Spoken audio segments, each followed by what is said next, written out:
Buenas tardes, compañeros de la sección D. Vamos a finalizar el día de hoy el tema de la relación jurídico-tributaria. Nos faltaba un elemento únicamente, que es el denominado hecho generador.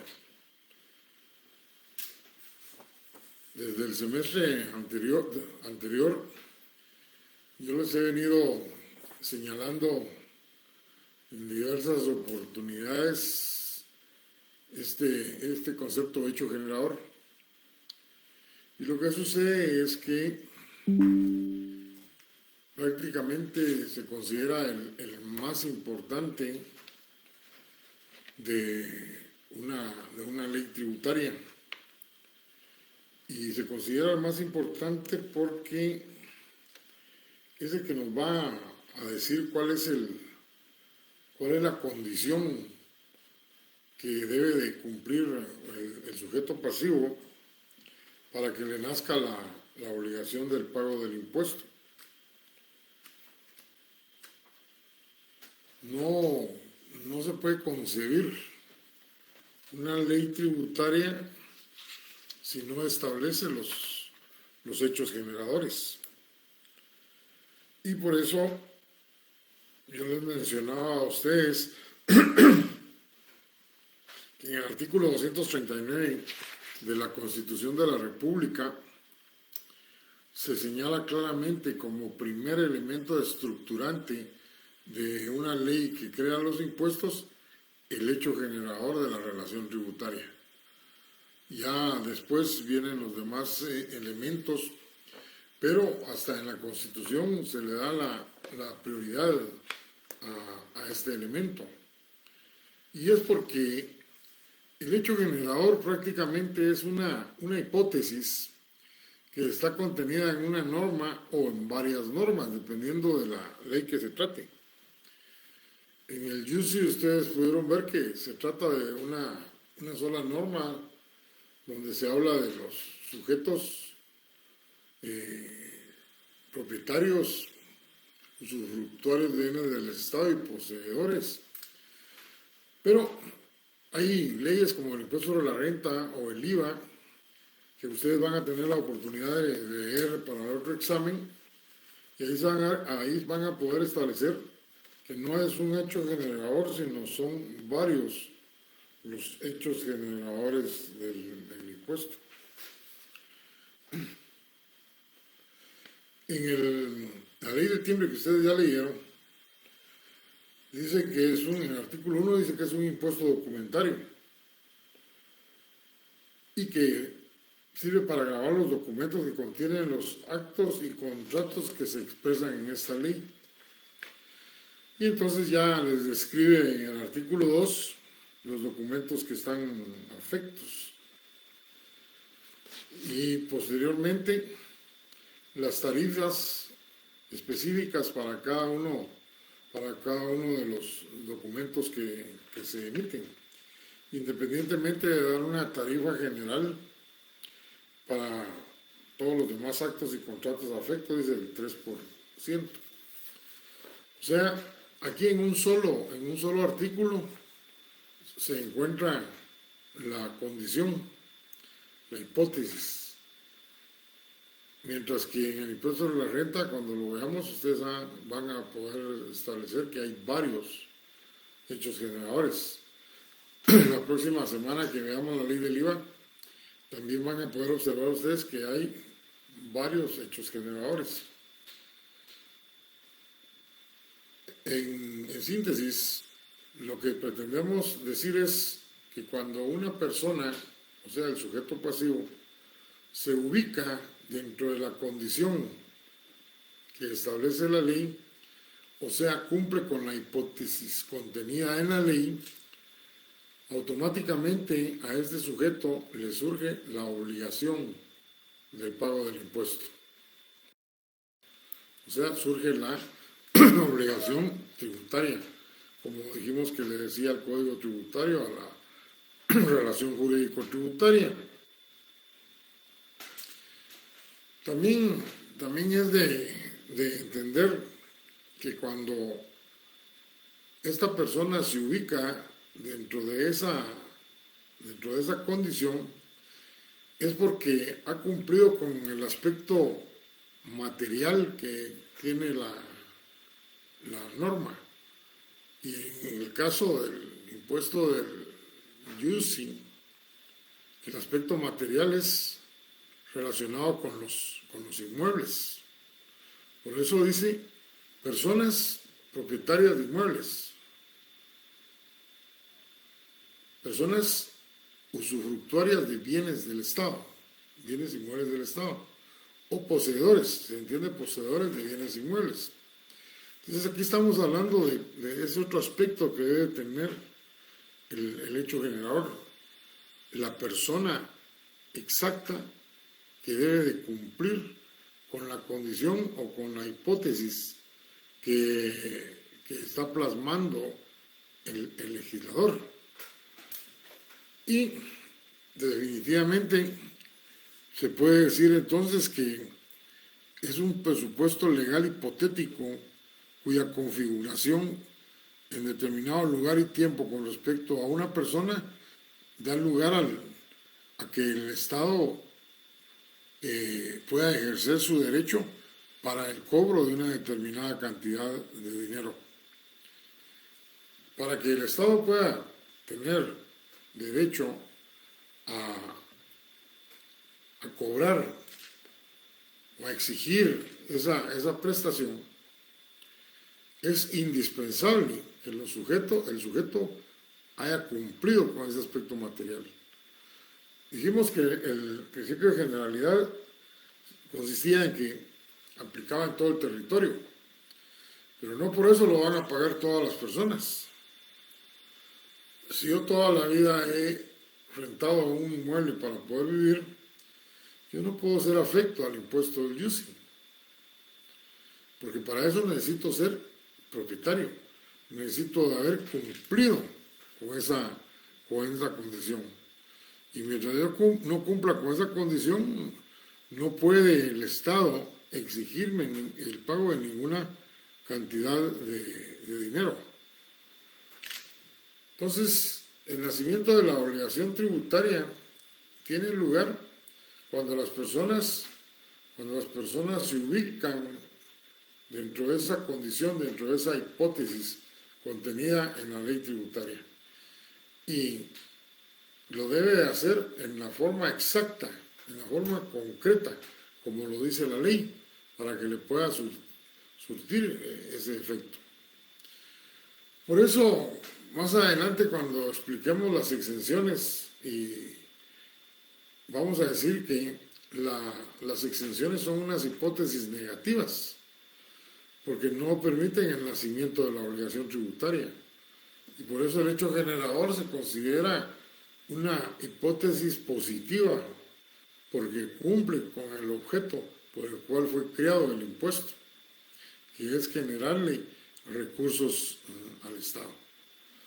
Es necesario, por eso, y que tenga el aspecto material, el aspecto personal, que además se establezca el tiempo en que se debe tener por cumplido esa condición o esa hipótesis. Y en términos generales, entonces vamos a decir que el hecho generador, en nuestras propias palabras, es aquella condición que una ley tributaria tiene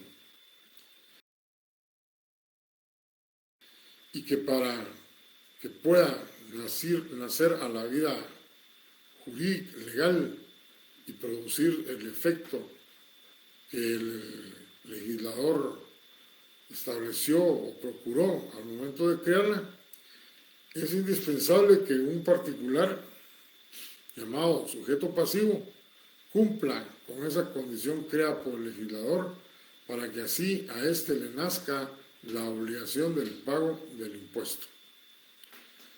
En la doctrina ustedes van a encontrar, para los que les gusta leer, el concepto de hecho imponible y hecho generador. Algunos autores lo tratan por separado, otros dicen que es lo mismo, dan elementos, pero al final todos van a concluir en el extracto que yo les estoy dando sobre la explicación de lo que es un hecho generador.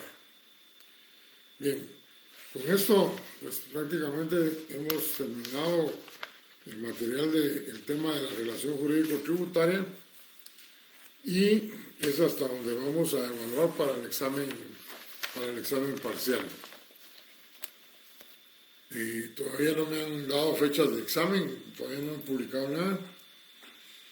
Nosotros el próximo miércoles solo nos vamos a reunir para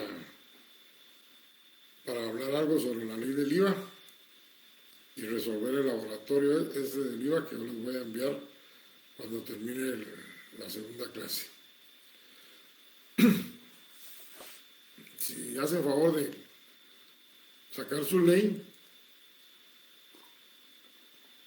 del impuesto del timbre,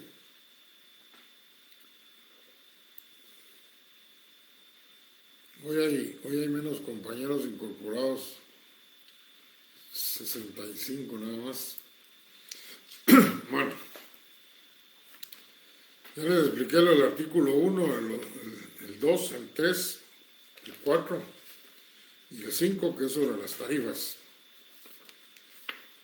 Tienen que tener muy claro, para cuando a ustedes les toque determinar cuánto es el monto del impuesto en un contrato, el artículo 8, que dice que se deben aproximar las fracciones, no quitándolo, sino elevándolo. Por ejemplo, de aplicar el impuesto resultan 560.55. Tendrían que aproximarlo y volver un quetzal, eso al décimo de quetzal, dice. 560.55, que tendremos que decir 561. Nunca pueden haber centavos en la determinación de este impuesto. El otro artículo que es muy importante para poder comprender esta ley del IVA y del timbre es este artículo 9. Yo no sé si lo leyeron despacio, pero lo que dice aquí es que los que están inscritos como contribuyentes del IVA o están afectos al pago del IVA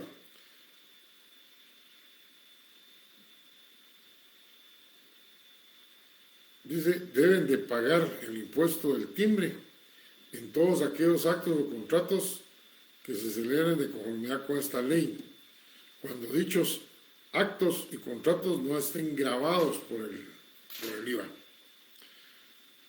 En otras palabras, si en el IVA no aparecen como hechos generadores determinados contratos, entonces se tiene que entender que están bajo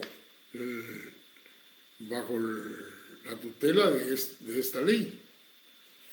O sea, se debe aplicar la ley del timbre. Y en el artículo 2, numeral 1, es bien claro. Los contratos civiles y mercantiles, lo dice en términos generales. Si un contrato civil no está detallado en forma exacta y precisa en el impuesto del IVA, entonces ya saben ustedes que está afecto al timbre. A no ser que el timbre esté dentro de las exenciones. Así es como ustedes tienen que analizar el día de mañana que no sepan si paga timbre o IVA. Primero buscar el hecho generador en el IVA, donde están todos los contratos. Y si ahí no aparece, ya les dije que si la ley no lo dice, no existe. Pero como es un contrato, no importa que sea civil o mercantil, ustedes tienen que remitirse al impuesto del timbre. Pero antes de determinar el monto del impuesto, ustedes tienen que revisar las exenciones para ver si no está ahí como un acto exento, como un documento exento o contrato exento. Si en la ley del IVA no está y en la ley del timbre está como exento, no hay ninguna obligación del pago del impuesto. Posteriormente, habla del título de las exenciones, no me voy a referir a ellas, lo que ustedes tienen que hacer es leerlas detenidamente. Son los artículos 10, 11, 12 que se refieren a las exenciones. Lo que sí es importante es que lean el artículo 13, porque se refiere a el capítulo 1, porque se refiere a la determinación del impuesto, capítulo 2 al pago del impuesto. Ahí les dice cómo es que se debe pagar el impuesto, las formas de pago del impuesto en el 18. Y en el título 4, pues ahí ya se refiere a la administración, cómo es que se fiscaliza. Es de leerlo, pero con respecto a los notarios, pues no tiene mucha relación, pero sí tienen que tener conocimiento ustedes, más en lo que se refiere al artículo 27, por los privilegios que se gozan en la compra de especies fiscales, en el artículo 28 también, que se refiere a la comisión. Bueno, esto es en términos generales un paseíto por lo que es la ley del impuesto del timbre. Veamos ahora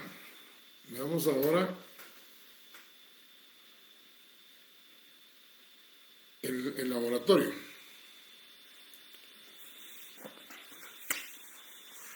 Vamos a ver. Aquí está. Me imagino que ya todos lo tienen en sus manos. Lapicero. Mi consejo es, dice Adriana, que ¿de qué ley estoy hablando? Pues de la ley del timbre, no dijimos que así íbamos a hablar el día de hoy. Otra compañera dice, Adriana, que si solo un documento subí, no, yo subí el origen del derecho tributario y los principios del derecho tributario. Lo acabo de chequear y ahí están. Ya les expliqué mañana la relación jurídico-tributaria, lo que es la fuente del derecho, pues ustedes tienen que haber hecho un resumen porque no hay material ni de la interpretación e integración de las leyes tributarias. Bueno, en el primer caso, les están preguntando, o el caso se refiere a una compraventa de un inmueble que se ha vendido durante 3 generaciones. ¿Qué les estoy explicando yo con eso de 3 generaciones? Pues les estoy diciendo que de acuerdo al artículo 2, numeral 9, donde están los documentos afectos, dice la segunda y subsiguientes ventas o permutas de bienes inmuebles. Si ya se ha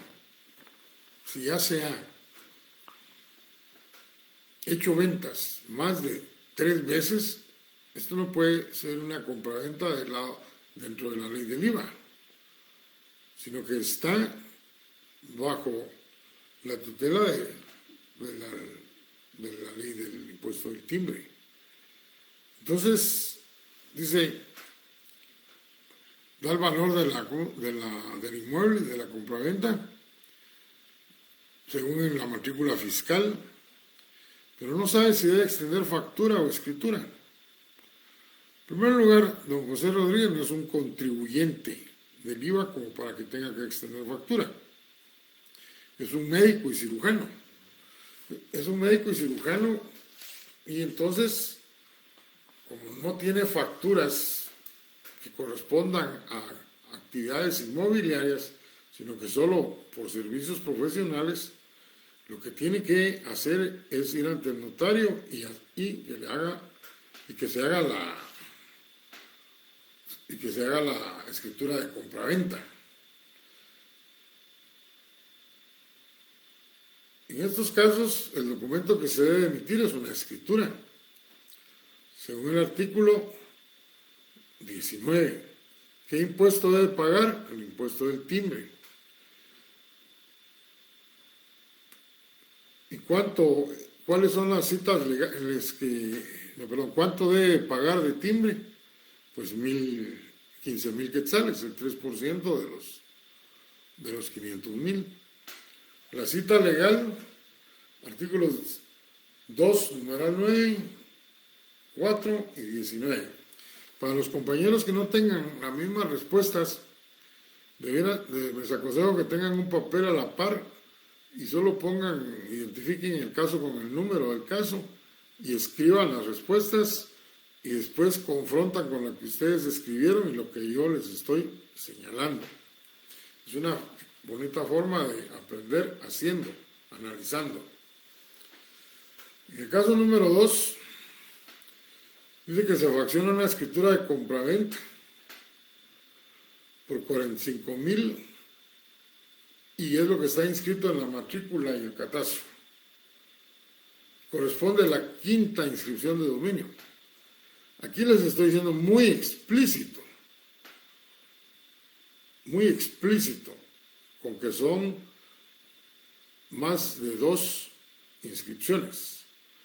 En los casos va un poquito más escondida la relación esta que les estoy señalando. Ustedes lo tienen que analizar muy bien el caso.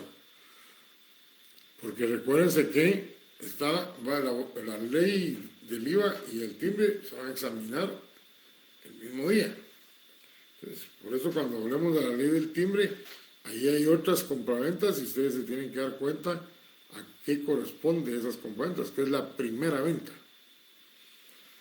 Bueno, en este caso dice cuál es el monto del impuesto a pagar, 1,350, el 3%. Fecha límite del impuesto a pagar, fecha máxima de emisión del primer testimonio. Esto está relacionado con el artículo 19,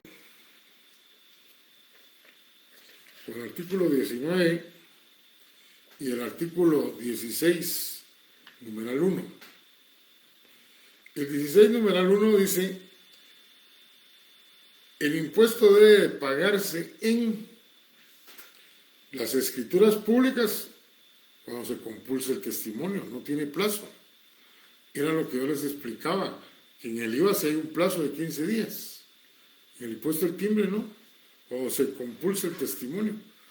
¿Y cuándo va el notario a compulsar el testimonio? Cuando el cliente se lo pida y le lleve el impuesto que tiene que pagar, el monto del impuesto. Ahora, fecha máxima de la emisión del primer testimonio, igual lo que les estoy diciendo, no tiene.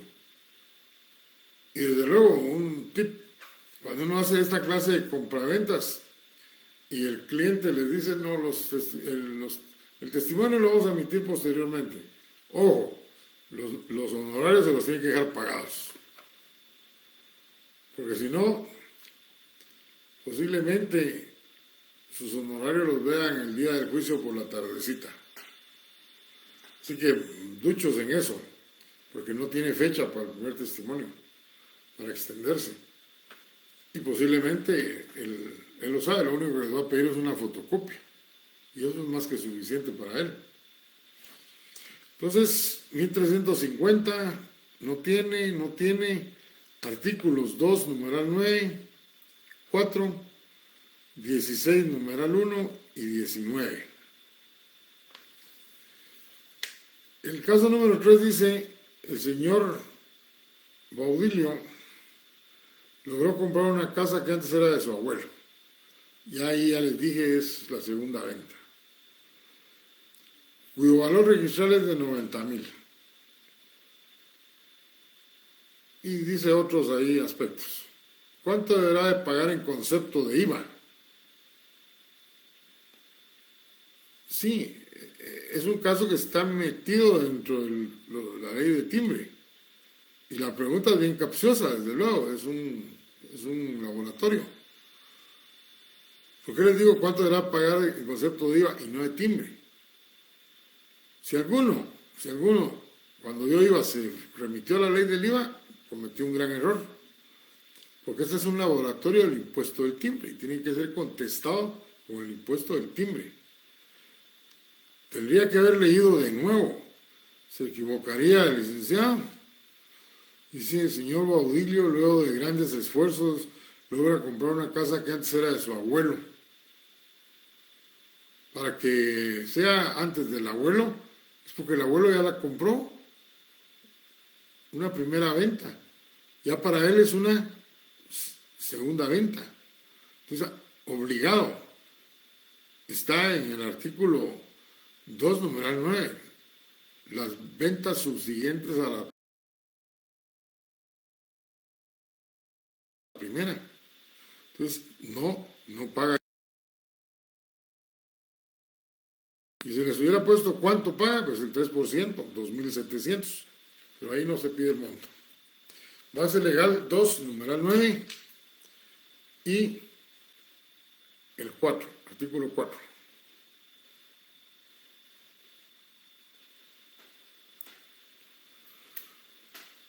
En el caso número 4,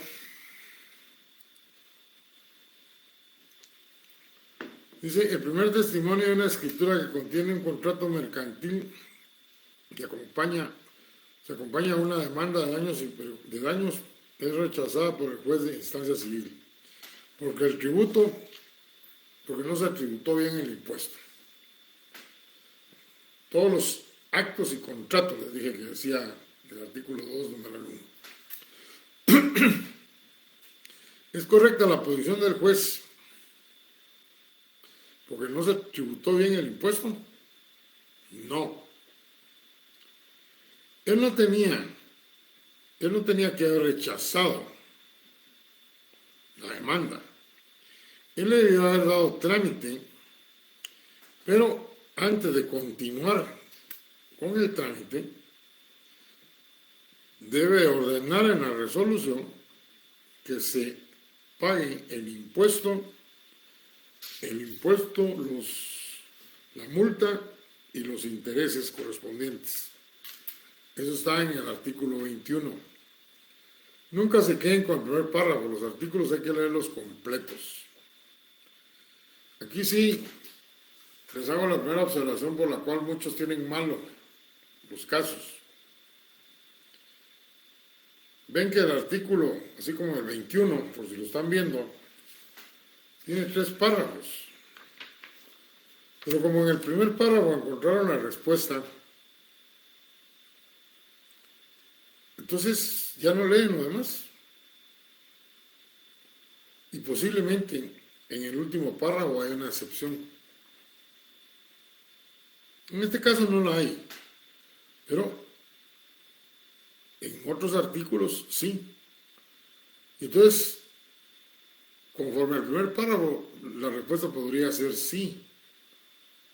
Pero si más abajo había una excepción, entonces la respuesta era no, basada en esa excepción. Y en este caso sí es claro. ¿Es correcta la posición del juez? No. Porque conforme al primer párrafo del artículo 21, dice que se le debe dar trámite a la demanda, pero debe también ordenar que para continuar con el trámite de la demanda, pues se pague el impuesto que falta, más la multa y los intereses correspondientes.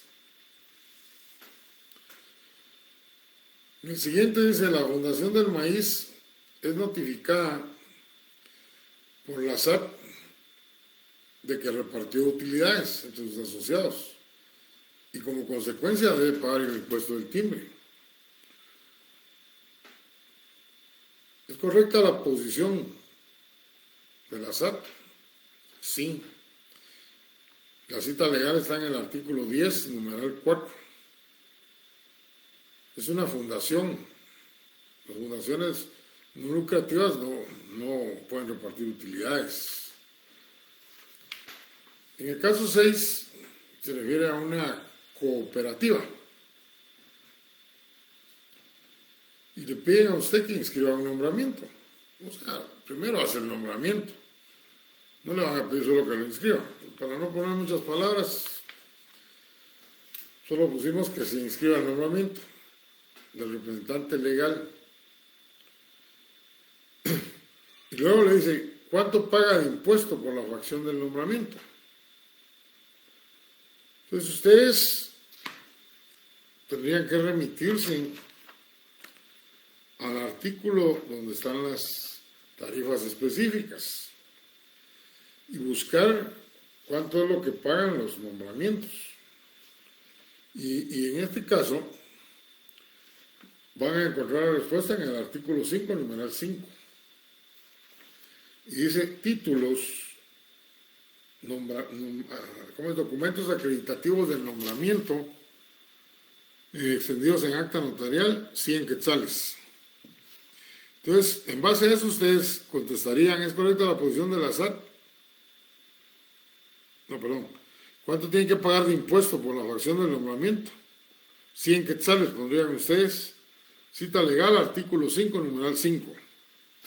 Yo en este caso solo les pondría un punto, porque la cita legal estaría bien, pero sobre cuánto tienen que pagar estaría muy mal. Porque más, si siguen leyendo, dice, se exceptúan del pago de ese impuesto los nombramientos de los representantes de las cooperativas, lo que les estaba señalando. Entonces, al igual que el semestre anterior, si el razonamiento no está correcto, pero la cita legal sí, entonces lo que tienen es un punto. Un punto. ¿Por qué? Porque la cita legal sí la encontraron. Sí la encontraron, su razonamiento fue el malo. Supónganse, al contrario, que ¿cuánto tiene que pagar de impuesto por la versión de nombramiento? Nada, ningún quetzal, como quieran, que signifique nada. Y la cita legal es incorrecta, entonces si tienen una X, tienen malo el caso, porque no tienen ningún artículo que realmente coincida con lo que se les está preguntando. Yo ahí puedo suponer muchas cosas, pero la base legal es la que determina la respuesta del caso, o sea, el razonamiento que se hace. Bien, luego dicen que dos hermanos van a disolver una sociedad y le piden que fraccione la escritura. La pregunta es, ¿cuál es el monto del impuesto a pagar? Entonces ustedes muy fácilmente podrían encontrar en ese artículo 5, en el numeral 17, dice testimonios de escrituras públicas de constitución, 250. Igual, monto del impuesto del timbre, 250. Cita legal, artículo 5, numeral 17. Y yo les pondría mano, porque la respuesta es que está dentro de las exenciones en el artículo 11, numeral 19. Fíjense cómo pareciera ser confuso este caso que les estoy señalando. Porque el artículo que les leí dice que los testimonios de las escrituras públicas de constitución, en la primera hoja, pero en la exención dice la constitución, transformación, modificación, disolución, aumento de capital, no pagan impuestos. ¿Por qué? Porque cuando se habla de constitución, tiene que señalarse un capital, mínimo 5 millones, 10 millones, etc. Entonces, la ley del timbre no está cobrando impuesto sobre el monto de la Constitución, sino que por la facción de la escritura. Al mencionarles testimonios, no se está refiriendo a la escritura propiamente, sino al testimonio de la escritura, que son dos cosas diferentes. Y aquí estamos hablando de disolución. Igual que la Constitución. Entonces, dice por eso, al final de ese artículo, con excepción de lo preceptado en el artículo 5, numeral 17. O sea, ahí ya estamos hablando de los testimonios, no de la Constitución de la Escritura, o sea, la facción de la Escritura. Entonces, la respuesta correcta está exento, artículo 11, numeral 19. Bueno, continuamos con el caso número 8. Hay una resistencia a la acción fiscalizadora de la SAT. Y se está resistiendo porque usted está consciente de que lo que le van a buscar y que lo van a encontrar.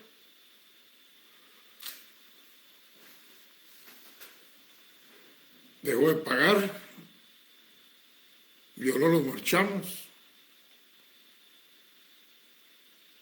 Y entonces le preguntan, ¿cuánto tiene de multa? Bueno, pues aquí hay 3 multas. Resistencia a la acción fiscalizadora, multa de 100 a 1000. Les dije que en la ley del timbre sí hay multas específicas, que por eso no quedaron en el Código Tributario, sino que quedaron establecidas dentro de la propia ley, porque son muy específicas y que no aplican en otras leyes.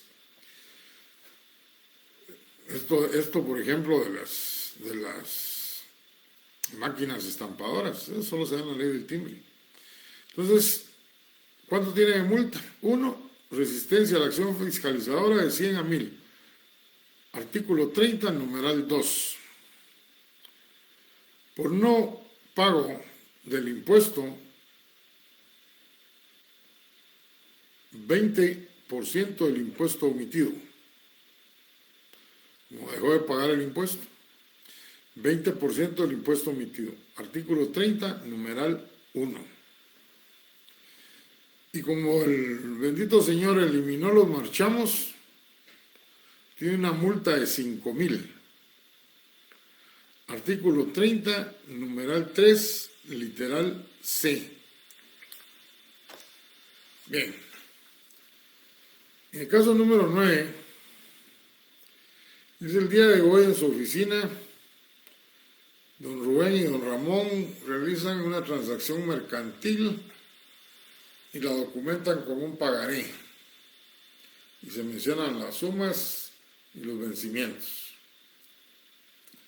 ¿Cuánto debe pagar de impuesto del timbre la emisión de este documento?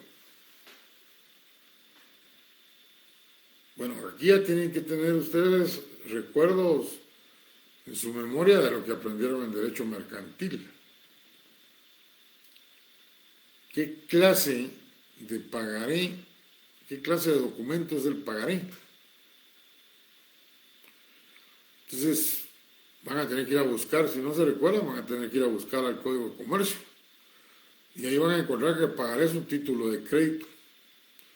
Y entonces buscan dentro de las tarifas y de los actos o contratos, si está el pagaré, no lo van a encontrar.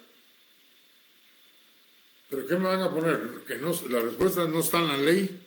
No. Aquí tendrían que estar ustedes ubicados dentro de las exenciones.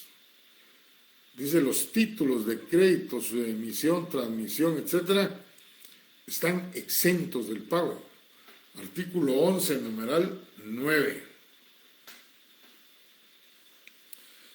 El día de hoy se presenta don Carlos Juárez a su oficina con un poder proveniente del extranjero para que lo protocolice y le pide que le diga cuánto es lo que paga del impuesto del timbre. Es sencillo. Como es un mandato general, amplias facultades. Tienen que entender ustedes que es general. Si les hubiera puesto general, solo se hagan los mandatos, miran general. Hay que saber interpretar los casos. Amplias facultades. Entonces paga 10 quetzales, según el artículo 2, numeral 2, 5, numeral 8. 2, numeral 2, 5, numeral 8.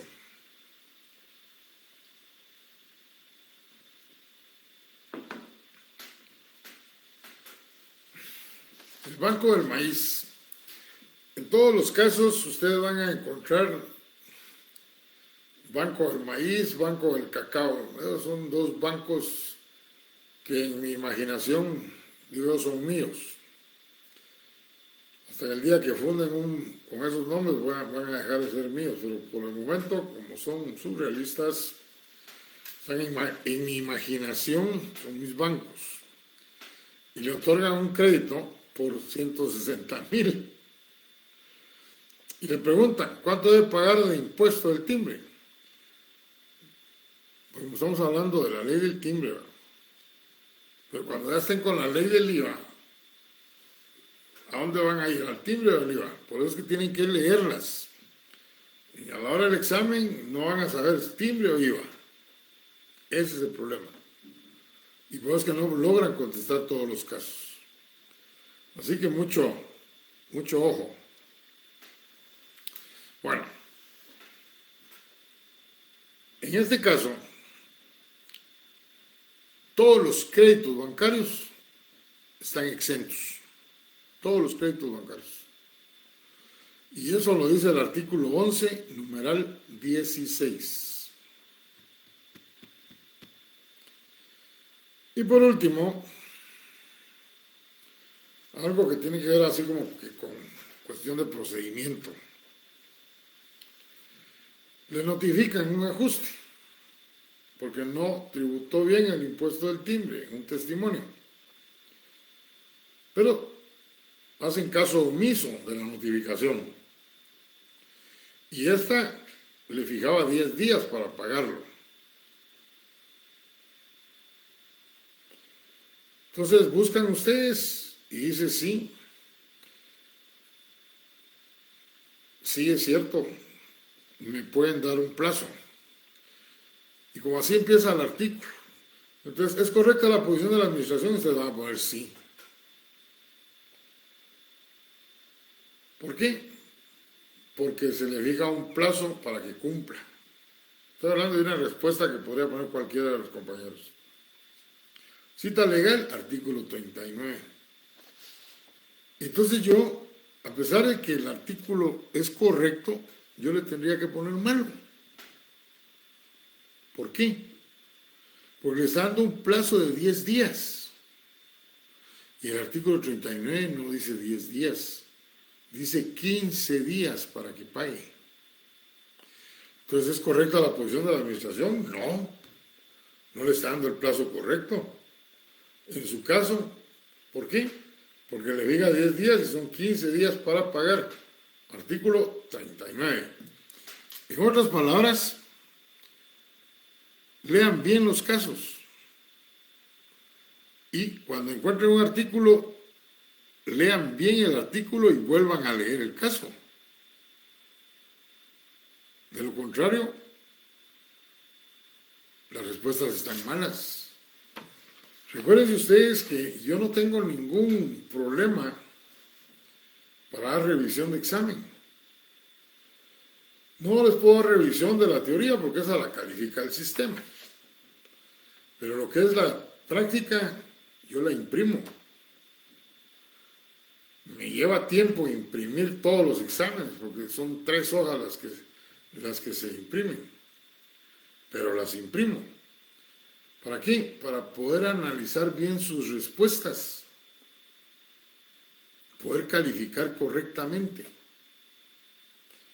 Y cuando ustedes me piden revisión, yo les contesto, porque luego, imagínense ustedes tener que hacerlos llegar a mi oficina a hacer cola.